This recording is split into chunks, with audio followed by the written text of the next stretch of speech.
Welcome to Daily Premier League Transfer News live with me, Barnaby Slater, Saturday afternoon. But I'm doing this video today because I didn't get the chance to do a video yesterday to discuss the fallout from the debacle of the Tottenham Hotspur 4-0 defeat to Liverpool.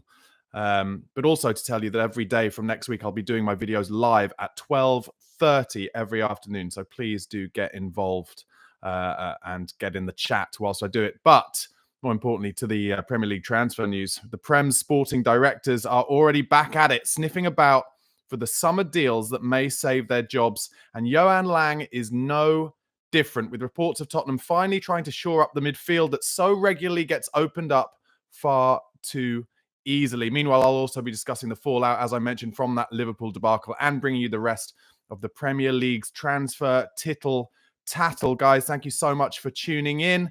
Thank you for pressing like if you have already. If you haven't, please do give it a like. Let's get this seen by as many people as possible. And also, I'm only about 750 subscribers away from 15,000 now, guys. So if you like Premier League news, Premier League transfer news, always starting, of course, with my team, Tottenham Hotspur, then please do press subscribe. I really appreciate you joining my lovely community. We love having those chats in the comment section. Please do get involved. But I wanted to start it. I don't start by in case you're watching some other time, and I'm recording this live, recording this early Saturday afternoon. I don't know if you guys saw the Jamie Donnelly goal from the halfway line for Leyton Orient against Manchester City. Donnelly obviously on loan from Tottenham Hotspur. Josh Keeley also in that first half. Anyway, I haven't watched the second half, but in the first half, Josh Keeley doing really well in goal for Leyton Orient, and that is exciting news potentially for the future of Tottenham Hotspur Football Club. But let's get into those transfer rumours for Spurs. Some reports suggest that Tottenham will go again for Crystal Palace's Adam Wharton, the young England international who went there from Blackburn, as well as Southampton's Tyler Dibbling. So we're really going strong, aren't we, at the moment on this kind of young English, where possible, homegrown talent. And I do really like Adam Wharton. Tuasitala in the comments has just said, midfield, have we got one? Well, we don't at the moment, but that is probably why we're going for Adam Wharton, who is a kind of a classic number 6 in that he loves to kind of Michael Carrick-esque. He loves to get the ball off the back four, plays that kind of quarterback role. I really like him. But once again, we know from trying to get Eza out of Palace, Palace are in a good position where they're a regular Premier League club who do not need to sell their players. And so it will take huge bids, like the bid that we made for Mark Gay on transfer deadline day, up to £70 million, but not accepted by Palace because they simply do not need to take the money because they get so much from the Premier League broadcasting rights. Let me know in the comments, guys. What do you think about Adam Wharton? What do you think about Tyler Dibbling? Because that is the rumour that won't go away either. It looked like we wanted to get him in January, but Southampton were insisting on taking him back on loan for the rest of the season, which didn't really suit Spurs. So probably a lot of the discussions have been done with a mind for that happening in the summer. Some other kind of more left field reports coming out that Tottenham are also trying to enter into discussions with Leroy Sané, Bayern Munich's Leroy Sané's people, about getting him on a free transfer in the summer. His contract runs out, but I'm sure the 29-year-old will have many, many suitors, probably many, many suitors who can pay a lot more money than Tottenham can to get Leroy Sané through the door. So that is one that I think is probably more realistically coming from the left field a little bit. Adventurous724 says in the comments, what a goal from Donnelly. And Andrew Montgomery says, real shame Jamie's Donnelly's goal was put down as an own goal. What a strike. Yeah, if you haven't seen it, basically Donnelly hits it from just inside the halfway line. And Stefan Ortega in the Man City goal is backpedaling, and it hits the underside of the bar and then just kind of hits Ortega's back and goes in. So it was put down as an own goal, but a brilliant strike from the young Spurs loanee. And that's the kind of thing, honestly, at the top level that can really make or break people's careers. Not break someone's career, but it can make your career. The kind of confidence that brings him, and also just the fact that it was on live TV. So the world renown that Jamie Donnelly will now have, you can bet your bottom dollar that there'll be more interest in Jamie Donnelly's future now than there was ever before. Chelsea apparently think that Crystal Palace and England centre-back Mark Gay, who I just mentioned, will join them instead of Tottenham in the summer. I mean, you'd have to think, wouldn't you, that Chelsea, who Gay used to play for, by the way, they may even have some kind of buyback deal on him.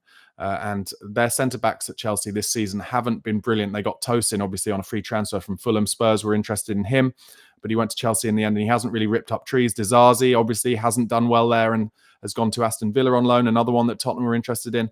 So Chelsea looking to go big in the summer for Gay. He'll only have a year left on his deal then. And, as sad as it is, I'm sure Chelsea will be willing and able to pay far more wages. So I'd probably agree with them that Gay is more likely to join Chelsea, but let's see what happens. Spurs, if the reports are to believe of Christian Romero, likely to be interesting Real Madrid, although some news on Real Madrid interest in other centre-backs coming later in this episode.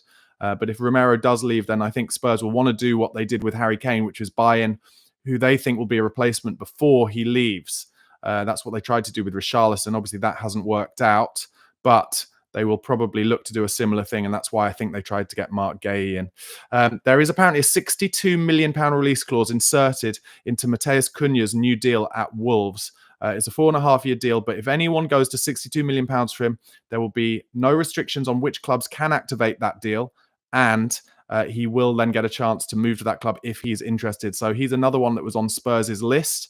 And let me know in the comments what you think about Matheus Cunha, and Mark Gahey. But Matheus Cunha, can you see him coming to Spurs now? I guess a lot will depend on how Matthias Tell's loan spell goes. What did you think of his first performance in that Liverpool game? He looked kind of smaller than I was expecting. I thought he was a bit taller, although I will say that the Liverpool team are absolute giants, especially in the back line who he was up against. So maybe that's why.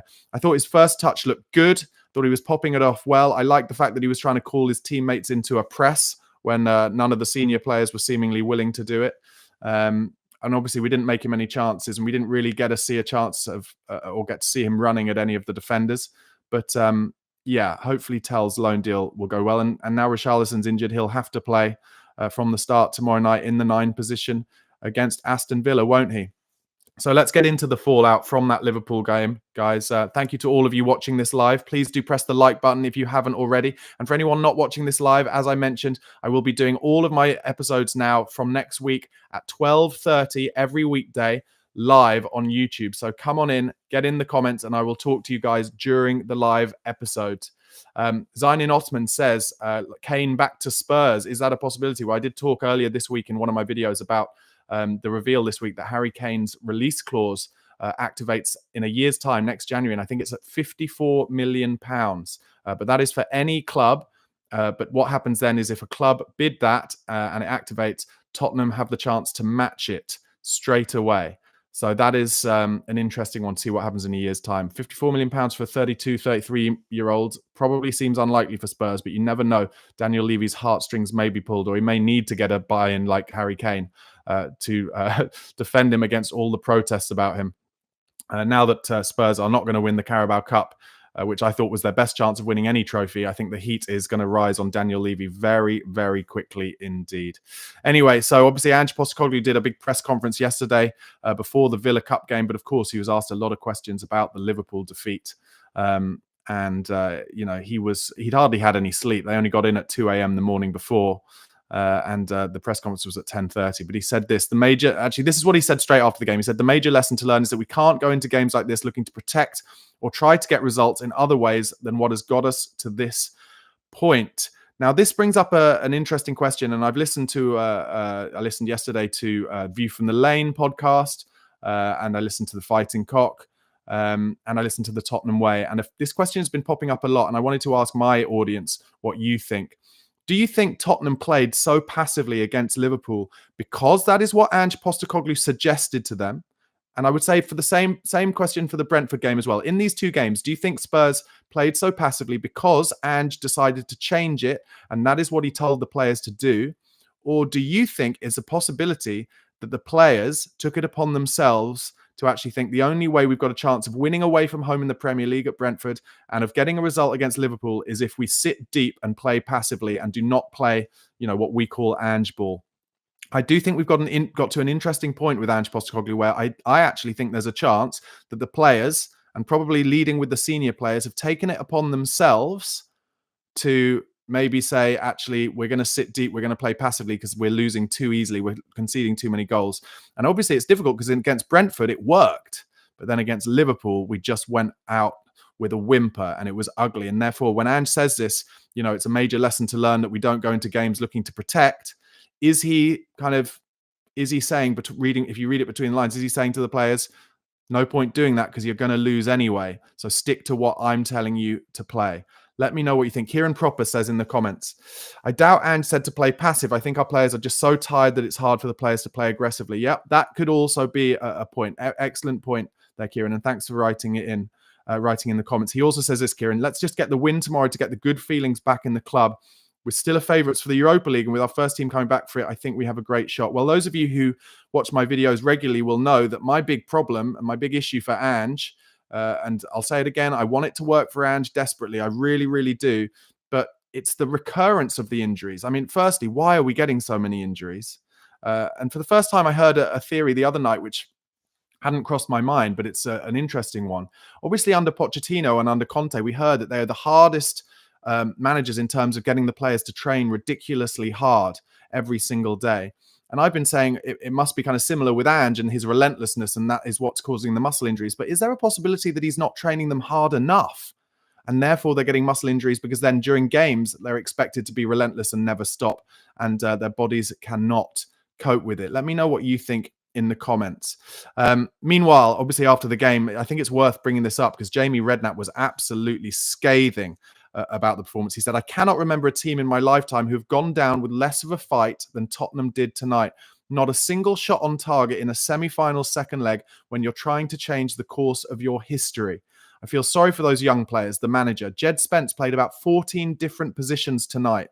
I've never seen anything like it. There has been some lows for Tottenham this season against Everton, Palace, Leicester, Ipswich, but that scoreline, it's just horrendous. How do you feel about that, guys? Let me know in the comments because I think he touches on a lot of interesting and probably correct things, but the fact that Jamie Redknapp is always so anti-Spurs since Harry Redknapp lost his job there, I think kind of counts against him. And also, Jamie Redknapp obviously used to play for Liverpool, so I think he was pretty desperate in that studio for that to happen. The studio at Sky Sports, by the way, for that game was Jamie Redknapp, Jamie Carragher, both ex-Liverpool players, and then poor old Michael Dawson, who's an ambassador for Spurs, just kind of sat there like a lemon, really, not being able to really stick up for Spurs in any way whatsoever.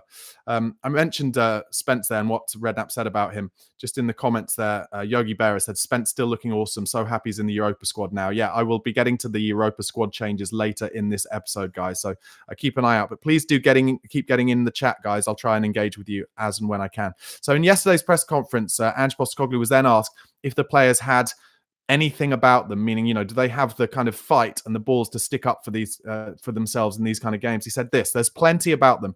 I get the pile on at the moment. It's really easy for people to stick their boot in and question the players and all that kind of stuff. That's not something I question. We were disappointed last night, didn't go the way we wanted to. We didn't really perform at the levels that we wanted to. This doesn't define this group of players by any stretch in my eyes. We'll go out there on Sunday and put in more of a performance that reflects where we're at. Well, let me know, guys. Do you think it's likely that we're going to put in a more front-footed performance against Villa away? The worry I have is that Aston Villa have a whole week off to prepare, don't they? They've not had a great record in the cup over recent years, Aston Villa. In fact, I think this is one of the first times they've made it through the third round in a long time. And they do have a few injuries as well, which is a really good thing. And I'll get into that later in the episode, actually. But I think it's just going to be hard, as was mentioned earlier on. Tottenham's players are so knackered. And once again, even though we were told that a number of the first-team players would come back in early February, none of them back. And Richarlison getting a recurrence of his injury as well. So they're going to be knackered as well. And maybe as was mentioned in the comments earlier, maybe it will just be a matter of having to play a bit deep because they do not have the strength or the energy to go through and put a front foot performance in. Binny Guy says in the comments, Dr. Tottenham will visit tomorrow and Rashford will score. Yeah, I do worry about the kind of Sky Sports script where they'll be desperate for Marcus Rashford to have an unbelievable game, won't they? Some talk after the game against Liverpool was that the senior players didn't step up, and it was actually only the younger players like Spence, like Archie Gray, who put in effort, and Bergvall in the second half. Ange said this, he said, I don't put any responsibility on the senior players in the game or for the result. As a collective, we just didn't tackle the challenge we had last night in the manner we needed to. That's not on the senior players. As a collective, the senior players are carrying us through this in many respects because I don't know how many players were playing their first game at Anfield last night. So all these kind of things you try to prepare the group for, but it's fair to say we didn't handle the situation well. I've got no issue with the senior players, and we don't have many out there, to be honest. Certainly, they are trying as hard as they can. And from my perspective, my role is to try to support and provide the guidance so we can make amends for a poor performance. Listen, I think there's a chance here. Let me know what you think. But Ange Postecoglou does not have the money in the bank to start slagging off his players like he did, say, after the Arsenal performance when he said it was totally unacceptable, or when he picked out Timo Werner individually that one time. He does not have enough collateral with the board or the fan base at the moment in terms of the safety of his job, basically. And therefore, he has to kind of come out and protect the senior players, doesn't he? And he does that, and it's probably the right thing to do realistically. But I have to say that performance in the first half, maybe I'm being unfair to call Pape Sarr a senior player, but he's been at the club a few years now. But certainly Bentancur and Bissouma's performance was not up to scratch. They didn't provide the energy. I thought that I genuinely thought on paper it was the right midfield decision, like energy and legs and experience. But they were just absolutely run ragged by the Liverpool midfield to the point where after the after the watch along, when I did a fan show on Chris Cowlin's channel, I was being shouted at by a fan of his. And I suggested actually that I thought Ange Postecoglou should have made a change as early as about 10 or 15 minutes into that game and brought another man into Spurs' midfield, just so that we had the chance to play some football and get our foot on the ball. But that obviously didn't happen, and we just did not get a kick in the entire game. And it was very, very disappointing. Phil C has just come in the chat. Thanks for writing, Phil. He says it's possible that Ollie Watkins won't be available for the game against Spurs. Yeah, I'm going to be bringing you the team news from both sides for that Aston Villa game later in this episode. But yes, Unai Emery has said actually that I don't think Ollie Watkins will play in that game. Ange Postecoglou in his press conference was asked on how much time it might take to bridge the gap to Liverpool. He said this: I know that it's this all kind of reactive to last night, and I get it. Everyone saw there was a big gap between us and Liverpool. But Vicario, Romero, Destiny, Van der Ven, Solanke, Wilson Odobert, I could go on and on. We had 10 missing last night. Senior players, but you take 7 or 8 key players out of any team and you are playing the best team in the world who are at their best. I don't think you make judgments in these moments. I get that it dulls the senses after a while when you say the same thing week after week. And it sounds like it is what it is, but that's the reality of our situation. A lot of the players I mentioned, Maddison, Brennan Johnson, I don't make judgments on last night, apart from the fact we didn't perform in the manner we wanted to. Even if we did, we may not have won anyway. But the disappointing thing is we just didn't play the way we wanted to, so we need to address that. Listen, interesting, isn't it, on the day that Leyton Orient are doing well against Manchester City in the Cup under their manager, who a couple of weeks ago said, didn't he, I'm not going to make excuses for a loss. I'm not Ange Postecoglou, which he has since been very embarrassed by and tried to apologize to Ange Postecoglou. And I'll bring you Ange's quote about that later in the episode, actually. But when he reads out the list of all the players who are injured, like he just did in that quote, he's got a point, hasn't he? And we always, I don't know, this is the way I look at it a little bit. And it's very difficult for me straight after games because I was very angry after the Liverpool game. We didn't lay a glove on them. We didn't put any challenges in. We didn't get a shot on target. And I was angry. And I think everybody has the right to be angry. But when you look at it after a couple of days, and it does help, and then you hear a quote like that where you literally hear the names of the players who are not available in the squad, you do realize how difficult it is. And if you think back to all the Europa League games we played down the years, and even some of those Europa Conference League games we played, and the Carabao Cup games we played, where we have basically played reserve teams, or we've mixed and matched a few first team players with a lot of kind of second tier players in our squad. You never get any rhythm, do you? You never get any rhythm in those games. We never roll teams over, really, and it's always very difficult. And basically, for the last 2-3 months, we've been playing with teams at best like that, players who wouldn't be in the first team. And as Binny Guy says in the comments, how can we impact with teens? And I think that's right. And I'm coming round to it, but it's just very difficult after games like that against Liverpool, where we just get turned over so easily. It's so difficult to feel that way because the hurt is so strong. Ange was then asked about Kevin Danso's debut. He said, I thought Kevin was really good. I thought Matthias Tell was good too, considering we were throwing him in a difficult night. I'm sure they'll help us. I'm sure they'll feel better after last night, getting that first game under their belts and moving on from there. What did you guys think of Kevin Danso? He looks like a big, strong boy. I thought his passing was better than I expected it. He was brave. I think he made kind of one pass trying to get it between the lines that was blocked out and nearly led to a chance. But I don't mind that. That's what Ange Ball is all about. And that's what we've really missed a lot of the time since Romero and Van der Ven have been out. And he showed me enough in that game to show that he's better with the ball at his feet than Radu Dragusin is at the moment. Obviously, Dragusin's a lot younger, so there's a chance that Dragusin can kind of learn that and get braver as he gets older and as he kind of finds himself more up the hierarchy of the Spurs squads. Quite a lot of people are calling for Dragusin after his injury to be sold. I think it's too early for that. I think he's a young player into his first 18 months in the Premier League. And he's still learning how to be a centre-back, let alone how to be a Premier League centre-back.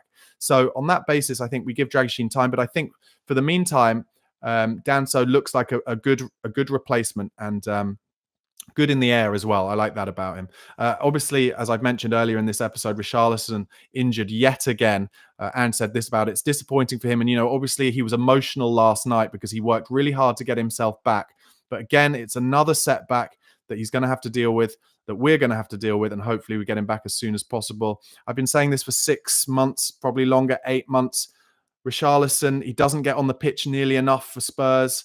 And I think Ange Postecoglou will try and cut him loose as quickly as he can, like he did with Giovanni Lo Celso. Lo Celso often did well when he came on the pitch for Spurs, when he played that goal against Man City last season, but he doesn't get on the pitch nearly enough. And as a result, Ange, I think, will let Richarlison go like he did Lo Celso. I don't know what kind of money we'll be able to get for him. The only way we'll be able to get anywhere near the money back we paid for him is if he goes to Saudi Arabia, but I don't get the sense that he will. I'll keep going with my Spurs news in a second, but at the moment, guys, 30 likes. Let's get some more likes going. Press that like button. Let's get this live show seen by as many people as possible. Once again, I will be doing all of my content next week live every day at 12:30. So hopefully during your lunch times in the office. So make a note, guys. 12:30 every day for my daily Premier League, Tottenham transfer news and news from other Premier League clubs. Ali Gold came out yesterday and said that Rodrigo Bentancur was seen heading down the tunnel straight after that Liverpool game, but Lucas Bergvall went up to him and reminded him to go and acknowledge the away support. I mean, it really shouldn't be up to teenagers to have to go and tell the senior players to come back and clap the away support, should it? But yeah, maybe that's just a reality because Bentancur said had such a difficult evening and he just wanted to get out of there. Binny Guy says, no offense, Barnaby, we have to admit that we bought so many wrong players. That's an interesting comment. Who are the players, Binny Guy? Let me know in the comments. Oh yeah, okay, you're going Richarlison, Johnson, etc. I think Johnson's still a young player. I've said there about Richarlison, he doesn't get on the pitch nearly enough. Johnson is still a young player. He's played far too many minutes. He should be a squad player. He will be lethal when we get all of our players fit, if and when we get all of our players fit.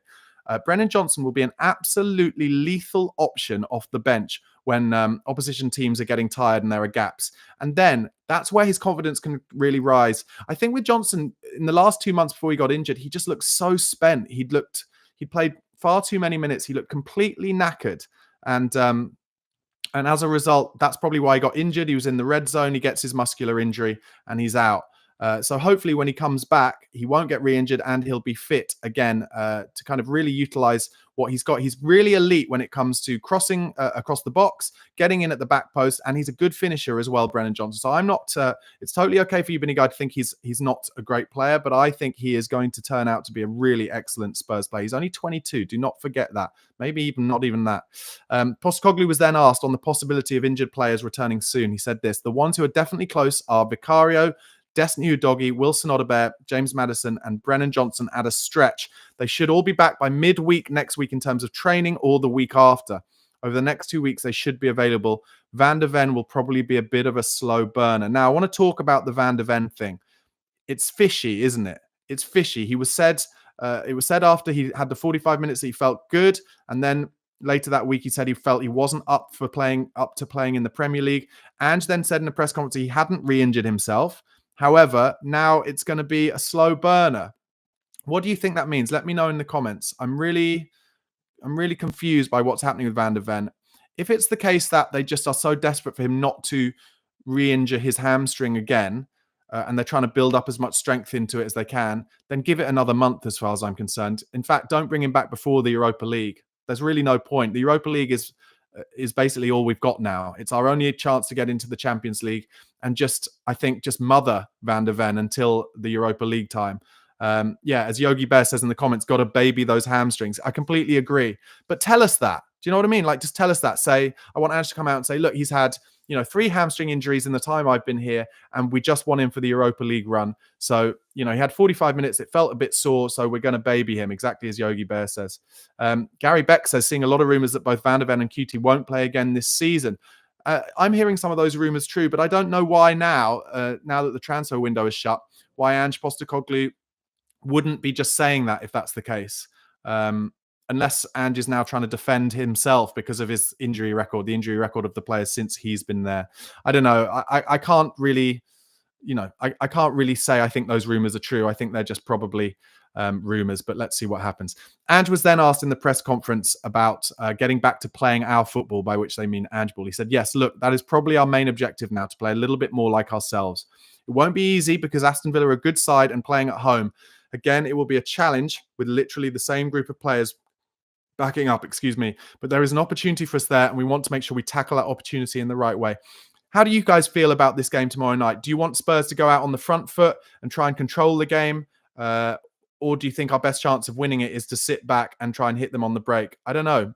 It's very difficult to know. And as mentioned earlier in this episode, in the comments, maybe we're just too tired to go at it on the front foot. Who knows? Kieran Proper says about Van der Ven in the comments, yeah, I think it seems like we've decided that Europa League is our main focus. So anyone that's iffy, we just hold off until our Europa League run. If that's the case, maybe it is. Are you glad about that, guys? Let me know what you think. Is that the right decision to make? Or are we, if we are doing that, are we then basically tossing off the Premier League, if you excuse the phrase, and just saying, okay, we're not going to get relegated, but we're not going to improve much? I'm not really sure. I really don't know. Ange was then asked on how the next 2 midweeks look without fixtures for the first time in a long time. Yeah, so for the next 2 weeks, we don't have midweek fixtures, and that's for the first time in about 3 months, which is completely mad, isn't it? And said this, we'll assess that after Sunday. We've got 2 clear weeks. There's a number of players who are scheduled to come back during that time. So we'll use it wisely to rest the guys who need rest. And certainly there's a fair few of them that need some rest, and also hopefully get some work into the guys who've been out for quite a while to be ready for the challenge ahead, because I think these 2 weeks we've got now will be really valuable for the finish of our season. Listen, quite a lot of the Premier League clubs have been on warm weather training trips to Dubai over the last couple of weeks. If I was Ange, I would send all those players who've got injured, just send them somewhere hot and nice and say, go and have a holiday for 4 or 5 days, and then come back and use the second week to kind of really drill back into the players' Ange Ball, because there hasn't been much training at all over the last few months because they're just recovering between each game. So what I would say is just let them have a little bit of warm weather break, let them relax, get them in the ice baths, get them in the swimming pool, get some sun on their skin, and then bring them back for the second week and get some proper Ange Ball training back into them, because we've kind of lost our way a little bit. I think we've lost our way in playing on the front foot, in scaring opposition teams, and we need to do that in the second half of the season. Jed Spence, I'm sure you saw on Instagram, he said the following about the Liverpool result and performance. He said, needed more fight, much more. I mean, that's pretty unsubtle from Jed Spence. He was pretty much the only player I thought who was fighting hard, and I thought he played really, really well. So good to see him coming out. And yeah, listen, Jed Spence has made himself into a proper fixture in this Tottenham squad now. I wonder whether he will really start when Destiny Udogie comes back in front of Porro in that right back slot, or maybe even ahead of Udogie in the left back spot. It's going to be good to have some options, though, assuming obviously Udogie or Porro or Spence doesn't get injured or re-injured. Ange was asked whether he was confident of getting a reaction at Aston Villa in the game tomorrow afternoon. He said, like I said, I have a great deal of belief in this group of players and what they're going through and how they're dealing with it. They were disappointed. We're all disappointed, but we'll learn from it and we'll move on. He was asked if there's extra pressure at Villa after the Anfield result. He said, I think it's the same pressure. It's a knockout game, so you've got to get a result to progress. And had it gone any better last night, it wouldn't have made any difference to Sunday. Sorry. It's still a game you have to win to progress, so the pressure's the same. Listen, I think the Aston Villa game is absolutely huge for Ange Postecoglou. I do think there's a chance. Let me know if you agree in the comments. I do think there's a chance he might get sacked if he loses to Villa. We've got Man United next week, and I think maybe Levy might think our best chance in the Europa League is with someone else coming in. I don't know if I agree. I want it to work so badly for Ange, and there just doesn't seem to be anyone who that Tottenham could get in. But I don't know, how many games can Ange kind of lose, really? in these big games. You know, we all had our mind when we went through that terrible run just before the Brentford game. We were all like, well, at least we got the Carabao Cup semi-final. It feels like we're going to go there and get to Wembley, and then we just got absolutely punished. And it won't have gone unnoticed in the boardroom. Gary Beck says in the comments, no, he won't be sacked. Gary, tell me why you don't think he'll get sacked. I don't know. I think Daniel Levy, you know, he's listened to what the fans have said, which is it's not Ange's fault, it's your fault. Don't sack him. But how far can it go? Yogi Bear says if we lose to Villa, I'm going to be annoyed. I mean, I think that'll be an understatement to go out of both cup competitions in 1 week. Kieran Proper says I don't think he'll be sacked at this point unless we get knocked out of the Europa League. Well, that's not till March though. You know, it's like we're in 14th in the league. If we go out of both of these cup competitions, it's a lot of pressure on that Europa League run there. I don't know. I guess what you're saying maybe is he'll be given the opportunity to get the team back. But the problem, like I've said, and I sound like a broken record, but the problem is that it's the re-injuries, the recurrence of the injuries. So there's no evidence whatsoever to suggest that when the players who are injured now come back, that they will not get re-injured straight away. That's the problem. Ange was asked if it's a good thing that Sunday's FA Cup tie against Villa comes around so quickly. He was pretty sarcastic. He said, we're 48 hours away from a game. I would much rather have had 8 days to prepare like the other teams. Gary Beck says there's no one. This is the reason why he thinks Ange won't get sacked. No one out there. Players came specifically after talking to him. Why back him in January? He starts next season, mark my words. Well, listen, if that's the case, and I know it would never happen, but I would love Daniel Levy or Johan Lang to come out and say, listen, the manager's going nowhere. And he's going to be our manager till next season as well, and really back him, not just in terms of the money spent in the window, but with words as well. That would be a brave move, but I think that would be something that would actually be appreciated by the majority of the fan base. But yeah, I don't know if it can happen. I'm just going to go into the Aston Villa team news and stuff now, but relevantly, Rabbi Jokinen says in the comments, Villa is a 90% loss. We need insane luck like we had against Brentford to have a chance. I don't know if it's 90%, and I'll let you know why, because we're about to go into the team news. Unai Emery has revealed that in addition to Matty Cash, Pau Torres, Ross Barkley, and Tyrone Ming still being out, Ollie Watkins is also out and will miss the Spurs game, as was mentioned in the comments earlier. Emery said this, we're going to work tomorrow, but at the beginning we have out and not available for Sunday all of those players. For Ollie Watkins, each day is important, how he is feeling, but for Sunday, he's not going to be available because today he didn't train. Hopefully for next week, he will be available. Also, Axel Disasi, their new loan signing from Chelsea, will miss it, having represented them in the FA Cup already this season.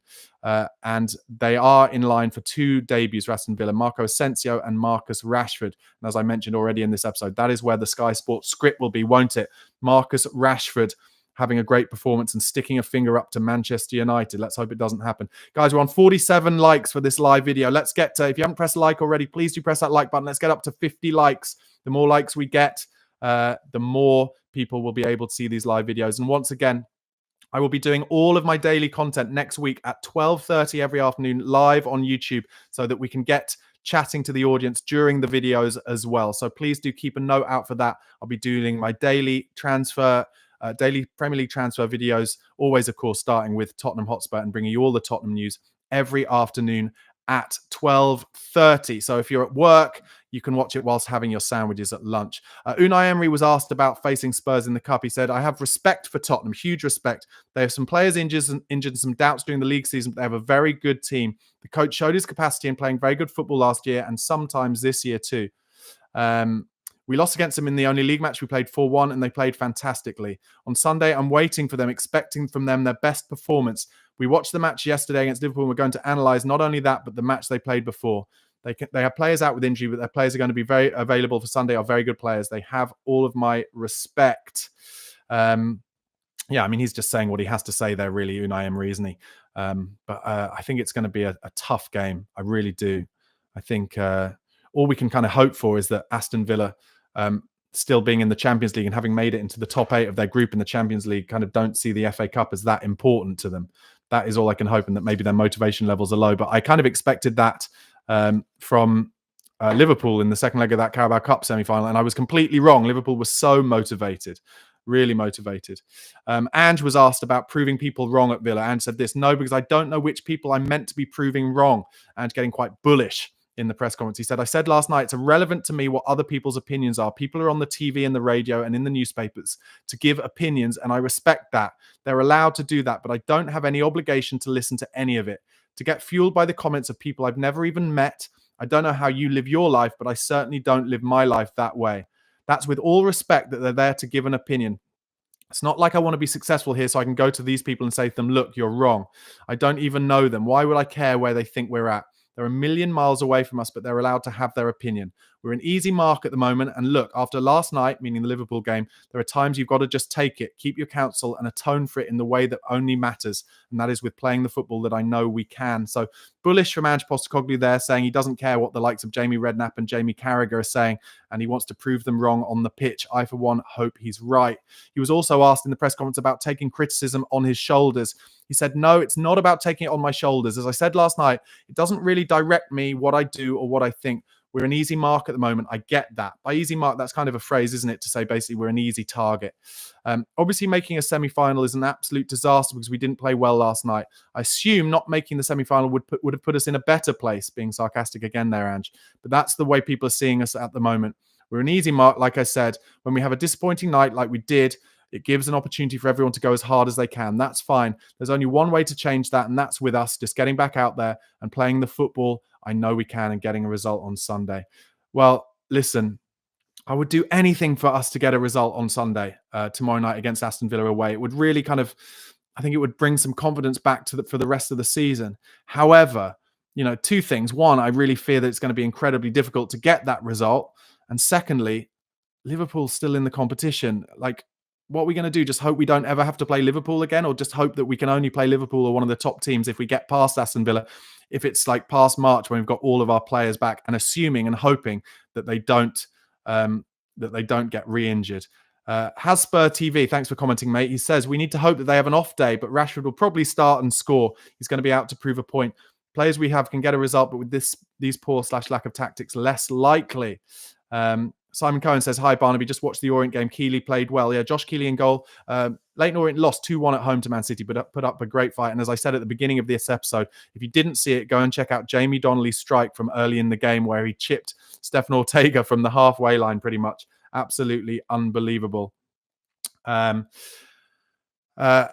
And now just onto that news that I mentioned at the top, and as was talked about in the comments, Spurs have announced their changes for the Europa League squad. Jed Spence, Matthias Tell and Kevin Danso have been added, and it's Fraser Forster, Timo Werner and Radu Dragusin who have made way for them.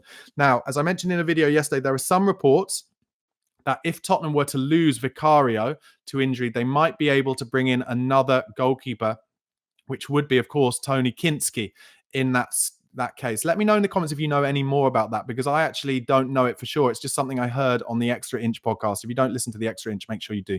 It's the best Tottenham podcast for kind of tactics and stuff like that. But other than that, if that's not the case, I think Antonin Kinski would probably be a bit annoyed. I'm sure when he joined the team, he would have been told, you'll be in the squad if we get through to the last 16 of the Europa League. But now he's not. And Fraser Forster, Werner and Dragusin have been taken out. Well, Dragusin obviously injured for the rest of the season, so that makes sense. Werner, I think it's just shown how far his stock has fallen. And Fraser Forster now has been replaced in the pecking order by Brandon Austin. And as Nick in Hong Kong says in the comments, surely Austin is good enough. I think he's fine, but I'd rather have Kinski as a backup in the Europa League, if that is a possibility in terms of kind of using the rules, the Europa League, the Europa rules, sorry, in that instance. I'm not really sure what the situation is. And then, as I mentioned, it was the Leyton Orient manager, Richie Wellens, who had said about Ange Postecoglou earlier, a month or so ago, I won't be making excuses. And Ange was asked, like Ange Postecoglou, and actually Richie Wellens has tried to call Ange Postecoglou apparently to apologise, but has not had any answer. And Ange Postecoglou was asked about it in his press conference, and he just said this: he's had his 5 minutes. That's good enough for me. So clearly Ange Postecoglou took that quite personally, what Richie Wellens did, and not willing to accept his apology, which arguably I would say is a little bit not a great look for Ange. But as JJJ says in the comments, he says he can F off. Listen, I can see how people would feel differently about it. Let's see what happens. Just before I get into the other Premier League transfer news, guys, once again, please do give this video a like if you're watching on YouTube. Also, I'm bringing you daily Premier League transfer news, always starting with my beloved Tottenham Hotspur, and I'll bring you all the news from them and other Premier League news as well. So please do give me a subscribe if you're not already a subscriber. I'm getting really close to 15,000 subscribers now, only about 750 away. Let's get me up there. I really appreciate all of your support. You can also listen to this, guys, on the audio podcast platform, Spotify or Apple Podcasts, wherever. Just type in the Spurred On podcast and give me a follow or a subscribe there. Just before I get into the other Premier League transfer news, I'll go into the comments. Gary Beck says Kinski is 21.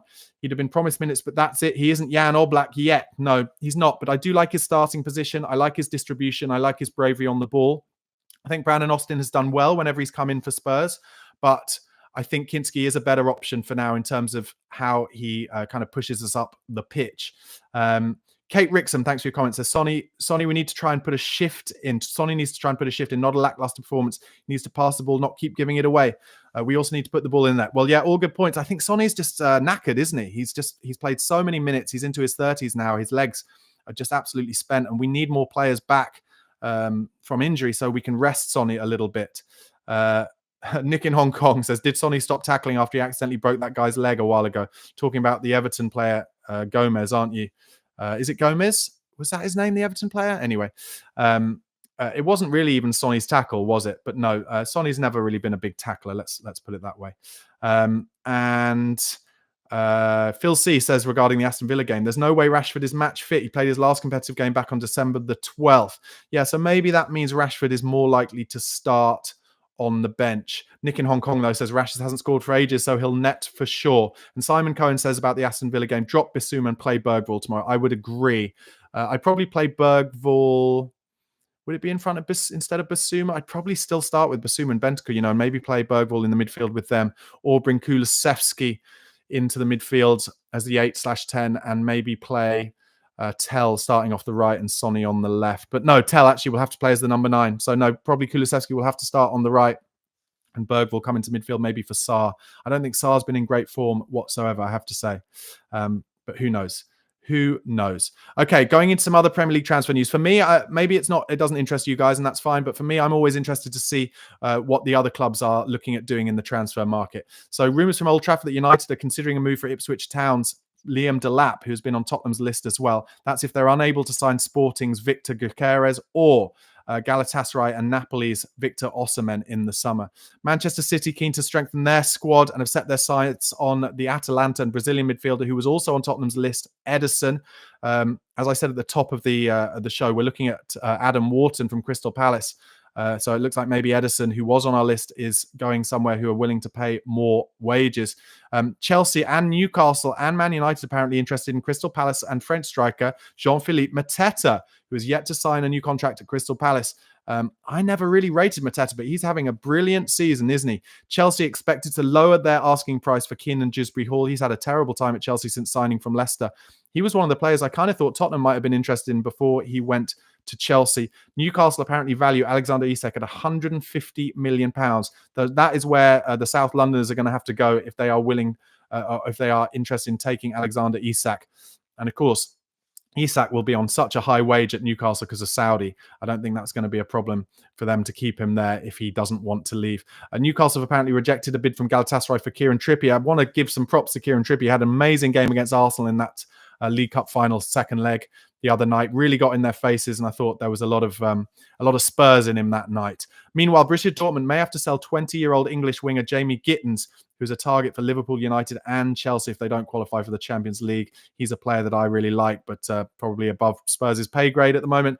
And talking about the South Londoners, and I mentioned it earlier in this live episode, Real Madrid are viewing the signing of Arsenal centre-back William Saliba as their priority, but Arsenal would require a world record fee if they are to sell the 23-year-old.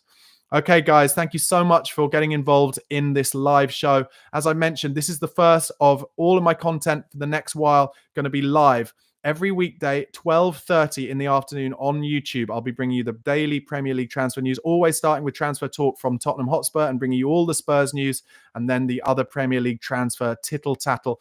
Do give this video a like if you haven't already on YouTube. Please do press subscribe if you're not already a subscriber to my channel, as I mentioned, or getting closer and closer to the 15,000 subscriber mark. It's such a great community, guys. Really value all of you getting in the comments. Love chatting with you guys. And from Monday onwards, going to be able to do it live every single day at 12:30 for about half an hour, 40 minutes every afternoon. So come and enjoy it with your lunch.